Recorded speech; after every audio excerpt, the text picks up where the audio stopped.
Gujarat team ఆర్సీబీపై మ్యాచ్‌లో చాలా దగ్గరికి వచ్చి కూడా ఓడిపోయింది. మరి ఆ ఓటమికి 3 ప్రధాన కారణాలున్నాయి. అవేంటో చూద్దాం.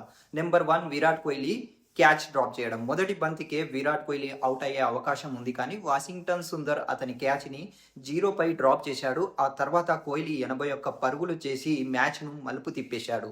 నెంబర్ 2 జీటీ బ్యాట్స్‌మెన్స్ ఫినిషింగ్ అనేది చాలా బలహీనంగా ఉండడం. లాస్ట్ 4 ఓవర్లలో జీటీ కేవలం 35 పరుగులు మాత్రమే చేసింది. అందులో 20వ ఓవర్లలోనే 18 పరుగులు వచ్చాయి. అంటే మిగతా 3 ఓవర్లలో కేవలం 17 పరుగులే. దీంతో 230 ప్లస్ స్కోర్ చేసే అవకాశం ఉండగా 205 దగ్గరే ఆగిపోయింది.